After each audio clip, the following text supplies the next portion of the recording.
ይስጥልን ውድ የመረጃ ቲዩብ የዩቲዩብ ገጽ ተከታዮችና አድማጮች እንደምን አላችሁ? ለዕለቱ የተመራረጡን አርዕስተ ዜና ወደ እናንተ ይዘን ቀርበናል። ሰሜን ኮሪያ አስጠነቀቀች። ሰሜን ኮሪያ ጦርነት የምትገቡ ከሆነ አውቃችሁ ግቡ ሲሉ አስጠንቅቀዋል። ይህ ጉዳይ ምንድነው የሚለው በብዙ ዓለም እየተዘገበ ነው። የጉዳዩ አሳሳቢነት ምንድነው የሚለው የዜና ጥንቅራችን በሰፊው አካተናል። ከኤርትራ ጋር ማዕቀቦች የምታነሳ ከሆነ የኢትዮጵያ ባህር በር የማግኘት እድሏ በጣም ጠባብ መሆኑ ተነገረ። በዚህም ጉዳይ የዜና ትንታኔ ያካተናል። የቀድሞው የትግራይ ጊዜያዊ አስተዳደር ፕሬዝዳንትና የጠቅላይ ሚኒስትሩ አማካሪ ሚኒስትር የሆኑት አቶ ጌታቸው ረዳ በአፍሪካ ሪፖርት ባሰፈሩት ጽሑፍ ህወሓት ትግራይን ወደ አዲስ ጦርነት እየገፋ መሆኑን በጥልቅ አስጠነቀቁ።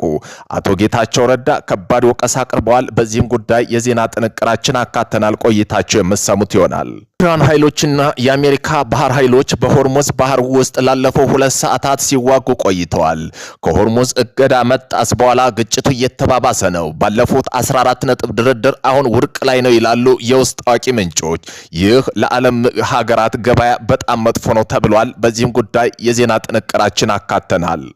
ከዚህም ጋር በተያያዘ በምዕራብ ኢራን ከፍተኛ የሚሳኤል እንቅስቃሴ መታየቱ ተገለጸ። የቀጠናው ውጥረትም አይሏል። የምዕራብ ኢራን ግዛቶች ውስጥ ከፍተኛ ባላስቲክ ሚሳኤል እንቅስቃሴና የተኩስ ሙከራ መደረጋቸውን ተከትሎ መካከለኛው ምስራቅ ያለው ወታደራዊ ውጥረት ወደ አዲስ ምዕራፍ መሸጋገሩ ተዘግቧል። በዚህም ጉዳይ የዜና ጥንቅራችን አካተናል። ቆይታችሁ የምትሰሙት ይሆናል። እነዚህን የመሳሰሉ አርዕስተ ዜና ወደ እናንተ ይዘን ቀርበናል። ቤተሰብ ለመሆን ላይክ፣ ሸር፣ ሰብስክራይብ ማድረግዎን እንዳይረሱ። ወደ መጀመሪያ ዜና ትንታኔያችን ስናልፍ ሰሜን ኮሪያ በመሪዋ ኪም ጆንግ ኡን ላይ ግድያ ከተፈጸመ ወዲያውን ተከታታይነት ያለ የኒውክሌር ቦምብ ድብደባ እንደምትፈጽም አስጠነቀቀች። ሰሜን ኮሪያ አውቶማቲክ የኒውክሌር አጸፋ ምላሽ ልትሰጥ መሆኑ ተሰምቷል። ሰሜን ኮሪያ መሪዋ ኪም ጆንግ ኡን በውጭ ኃይሎች ከተገደለ ወታደራዊ ኃይሏ አውቶማቲክ የሆነ የኒውክሌር አጸፋ ጥቃት እንድትሰነዝር የሚያስገድድ ህገ መንግስታዊ ማሻሻያ ማድረጓ ተገልጿል። ያጸፋው ጥቃት ትዕዛዝም ማሻሻያ ሀገሪቱ አመራር አደጋ ላይ ቢወድቅ ወይም መሪው ገደለ ወታደራዊ ክፍሉ ያለ ተጨማሪ ትዕዛዝ የኒውክሌር መሳሪያ እንዲጠቀም ስልጣን ይሰጣል። ስትራቴጂክ ለውጡ ይህ እርምጃ ሰሜን ኮሪያ ጠላቶቻቸው ያገዛዝ ለውጥ ለማምጣት ወይም መሪዎቿ ኢላማ ለማድረግ የሚያስቡትን ማንኛውም ሙከራ ለማስቆም የወሰደችው ጠንካራ የመከላከያ ስልት ተደርጎ ይወሰዳል። በዚህም ጉዳይ የህልውና ጉዳይ ማሻሻያው ሀገሪቱ ለኒውክሌር ኃይል ያላትን ቁርጠኝነት የሚያሳይ ሲሆን ስርዓቱ ደህንነቱን ለመጠበቅ ማንኛውም ዋጋ ለመክፈል ዝግጁ መሆን ማሳያ ነው ተብሏል። ስለዚህ ኪም ጆንግ ኡን መጠበቅ የሁላችን የዕለት ተዕለት ስራ መሆን እንዳለበት እንዳልተዘነጋ የሚያሳይ ነው ተብሏል። በመሆኑም ዓለም አቀፋዊ ደረጃ ከፍተኛ ድንጋጤ በፈጠረ እርምጃ ሰሜን ኮሪያ መሪ ኪም ጆንግ ኡን በድንገተኛ ጥቃት ከተገደሉ ሀገሪቱ ያለምንም ማቅማማት አውቶማቲክና ፈጣን የኒውክሌር ጥቃት እንድትከፍት የሚያስገድድ አደገኛ የህገ መንግስት ማሻሻያ ማድረጓን የስለላ መረጃዎች አጋለጡ። ዘቴሌግራፍ ይዞ በወጣው አነጋጋሪ ዘገባ መሰረት ይህ እጅግ አሳሳቢ የሆነ የፖሊስ ለውጥ ተደርገው በቅርቡ የተቀናጀ አሜሪካ እስራኤል ወታደራዊ ዘመቻ በኢራኑ ጠቅላይ መሪ አያቶላህ አሊ ካሚኒና ሌሎች ከፍተኛ ባለስልጣን በቴህራን መገደላቸውን ተከትሎ ነው። ይህ ክስተት በፒዮንግያንግ ከፍተኛ ስጋት በመፈጠሩ እርምጃው እንዲፋጠን እንዳደረገው ተጠቅሟል። ዓለምን ስጋት ውስጥ የጣለው ይህ የህገ መንግስት ማሻሻያ በይፋ ያጸደቀው ያለፈው መጋቢት ወር ላይ ሲሆን ፒዮንግያንግ በተካሄደ የሰሜን ኮሪያ ከፍተኛ ህዝብ ምክር ቤት ታላቅ ስብሰባ ላይ ነው።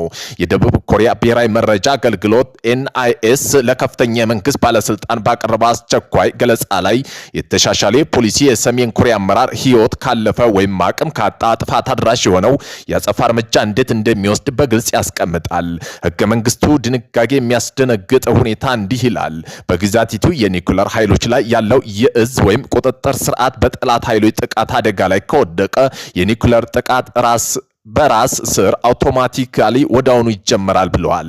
ይህም ዛቻ በተግባር ለማሳየት በሚመስል መልኩ ባለፈው ወር ላይ ሰሜን ኮሪያ ቾይን ሁዮን የጦር መርከብ 2 የክሩዝ ሚሳኤልና 3 ጸረ መርከብ ሚሳኤል በማስወንጨፍ ወታደራዊ ጡንቻዋን አሳይታለች።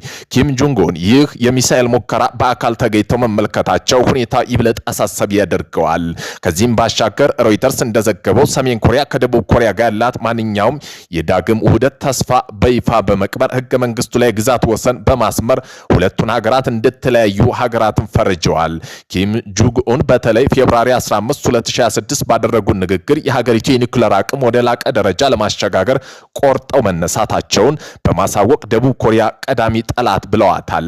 በስተመጨረሻም ኪም ጆንግ ኡን ዩናይትድ ስቴትስ በመንግስት ሽብርተኝነት ጥቃት በይፋ በመክሰስ ዓለም አቀፋዊ ውጥረት እየተጋጋለ ባለበት በአሁኑ ወቅት ሰሜን ኮሪያ ዋሽንግተን በግንባር ለመጋፈጥ ከመቼውም ጊዜ በላይ ዝግጁ መሆኗን በማስጠንቀቅ ዓለምን በስጋት ውስጥ ጥለዋታል። በኤርትራ ላይ ጥላ የነበረችው ማዕቀብ የምታነሳ ከሆነ ኢትዮጵያ የባህር በር የማግኘት እድሏ በጣም ጠባብ መሆኑን በአፍሪካ ቀንድ ያሉ ዲፕሎማቶች መናገራቸውን ሮይተርስ ዘግቧል። እንደ ቢቢሲ ዘገባ አሜሪካ አሁን ላይ በኤርትራ ላይ ጥላ የነበረችው ማዕቀቦች የምታነሳ ከሆነ ኢትዮጵያ የባህር በር የማግኘት እድሏ በጣም ጠባብ መሆኑን በአፍሪካ ቀንድ ያሉ ዲፕሎማቶች መናገራቸውን ሮይተርስ መዘግባቸው የተነገረ ሲሆን ይህም አሜሪካ አሁን ላይ በኤርትራ ጥላ የነበረችው ማዕቀቡ የምታነሳ ከሆነ ኢትዮጵያ የባህር በር ለማግኘት ልትወስድ የምትችለው የትኛውም አይነት ኃይል እርምጃ እንደማትደግመው መልእክት የሚያስተላልፍ መሆኑን በአፍሪካ ቀንድ ያሉ ዲፕሎማቶች አብራርተዋል። በመጨረሻም የዜና ወኪሉ የጠቀሰው የአሜሪካ መንግስት ውስጣዊ ስንዴም ወይም ባህር በር ኃይል ለማግኘት የሚደረገው የትኛው አይነት ሙከራ እርምጃ እንደምንቃወም ለኢትዮጵያ በተደጋጋሚ አሳውቀናል በሚል ነው ተብሏል። ጌታቸው ረዳ ከባድ ወቀሳ ቀረቡ። አቶ ጌታቸው ረዳ በወቀሳቸው የዶክተር ደብረጽዮን ገብረ ሚካኤል ቡድን የሰላም ስምምነት ሞቷል ብሎ መናገር አደገኛ አቅጣጫ ነው ብለዋል። የአመራር ለውጥ ጥረቶች የስልጣን ጥመኝነት ማሳያ ነው። የትግራይ ህዝብ ዳግሞ ወደ ጦርነት እየተገፋ ነው። እንዲሁም ህወሓት ከታሪካዊ ስህተቶች አለመማሩን ለማስታወስ የህዝቡን ሰላምና ለፖለቲካ ጥቅም እየተጠቀሙ መሆኑን ወቀሱ። በመጨረሻ ግን ትግራይ የሚፈለገው ጦርነት ሳይሆን ሰላምና ህዝብ የሚያድን ኃላፊነት ያለው አመራር መሆኑን አጽንኦት ሰጡ። በምዕራብ ኢራን ከፍተኛ ሚሳኤል እንቅስቃሴ መታየቱ ተገለጸ። የቀጠናው ውጥረትም አይሏል። የምዕራብ ኢራን ግዛቶች ውስጥ ከፍተኛ ባላስቲክ ሚሳኤል እንቅስቃሴ የተኩስ ሙከራ መደረጋቸውን ተከትሎ መካከለኛው ምስራቅ ያለው ወታደራዊ ውጥረት ወደ አዲስ ምዕራብ መሸጋገሩ ተዘገበ። ዋና ዋና የዜና ነጥቦቹ ሚሳኤል ድርጊቶች ከኢራን ምዕራባዊ ክፍል የተተኮሱ በርካታ ባላስቲክና ክሩዝ ሚሳኤሎች በተባበሩት አረብ ኤሚሬትና በሆርሙዝ ባህር ወሽመጥ ላይ የሚገኙ የአሜሪካ የጦር መርከቦች ኢላማ ማድረጋቸው ተነግሯል። ኤሚሬትስ የአየር መከላከያ ስርዓት ጥቃቶች ማክሸፉን የገለጸ ቢሆንም ድርጊቱ በቀጠናው ከፍተኛ ስጋት ፈጥሯል። የመንግስት ውስጣዊ ልዩነትም የኢራን አብዮታዊ ዘብ IRGC እነዚህን እርምጃ እየመራ መሆኑን ቢገልጽም በሀገሪቱ ፕሬዝዳንት መሱድ ፔጂኪያን ድርጊቱ ያለ መንግስት እውቅና የተፈጸመ ኃላፊነት የጎደለው ነው በሚል መተቸታቸውን በቴህራን ከፍተኛ ባለስልጣን መካከል ያለው ልዩነት አመላካች ሆኗል። የአሜሪካና አጋሮች ምላሽ አሜሪካ መንግስት በኢራን ድርጊት ላይ ጥብቅ ማስጠንቀቂያ የሰጠ ሲሆን ባህር ወሽመጡ አካባቢ የመርከብ ደህንነት ለመጠበቅ ፕሮጀክታይል ፍሪደም የተሰኘው ልዩ ኦፕሬሽን መጀመሩን አስታውቋል። በተያያዘም እንደ ሳውዲ አረቢያ ያሉ ሀገራት አሜሪካ ጦር ቀደም ሲል ጥለውት የነበረውን የአየር ክልል ገደብ ማላላታቸው ተሰምቷል። በምዕራብ ቴህራን አካባቢ የታዩ ፍንዳታዎች፣ ጭሶች ከጦርነቱ ስጋት ወደ ከተሞች እያመጣ መሆኑን ታዛቢ ገልጸዋል። የጠፈር ኃይሎችም ኢራን ዩራኒየም ከሰማይ ላይ ሆኖ እየተቆጣጠሩ ነው ሲሉ ፕሬዝዳንት ትራምፕ ገልጸዋል። የአሜሪካው ፕሬዝዳንት ትራምፕ የሀገራቸውን የጠፈር ኃይል ስፔስ ፎርስ በኢራን ፍርስራሾች ስር ተደብቆ የሚገኘው የበለጸገ ዩራኒየም በንቃት እየተከታተሉ መሆኑን ገለጹ። ፕሬዝዳንቱ አክለው ማንኛውም ይህ ዩራኒየም ማውጣት የሚደረግ ሙከራ በአሜሪካ በኩል ከባድ ወታደራዊ እርምጃ እንደሚጠብቅ አስጠንቅቀዋል። የአሜሪካ የጦር ኃይልም የላቀ ሳተላይት ቴክኖሎጂ በመጠቀም ኢራን ከጥቃት ለመሸሸግ በፍርስራሾች ስር የተቀበረች ዩራኒየም 24 ሰዓት እየተቆጣጠረ መሆኑን ታውቋል። ፕሬዝዳንት ትራምፕ ኢራን ይህ ቁስ ለማውጣትም ሆነ ለጦር መሳሪያ ለመጠቀም የምታደርገው ማንኛውም እንቅስቃሴ በኃይል እንደሚቀለበስ በግልጽ ተናግረዋል። ይህ መግለጫ አሜሪካ በጠፈር ቴክኖሎጂ ያላት የበላይነት በመጠቀም በምድር ላይ ያለው የኒውክሌር እንቅስቃሴ በዝርዝር መቆጣጠር እንደምትችል የሚያሳይ እንደሆነ ተገልጿል። ይህ ማስጠንቀቂያ የወጣው ኢራን ወታደራዊና አመራር መዋቅር መፈራረሱን ትራምፕ በገለጹ ማግስት ዩራኒየም በፍርስራሽ ስር በመገኘቱ ቀደም ሲል በኢራን የኒውክሌር ማዕከላት ላይ የተካሄዱ ጥቃቶች ውጤት ሊሆን እንደሚችል ይገመታል። ፕሬዝዳንቱ የጠፈር ኃይሎች ወይም ስፔስ ፎርስ በዚህ ኦፕሬሽን በመጥቀሳቸው አሜሪካ ከባህላዊ የምድርና የአየር ውጊያ ላይ ባለው ጦርነቱ ወደ ጠፈር ቴክኖሎጂ ማሸጋገራቸውን ያሳያል። ይህ እርምጃ መካከለኛው ምስራቅ የቀረውን የኒውክሌር ስጋት ሙሉ በሙሉ ለማስወገድ የታለመ ሲሆን በሌሎች የኒውክሌር ባለቤት ሀገራትም ላይ ቀጥተኛ መልእክት ያስተላልፋል ሲሉም ተናግረዋል።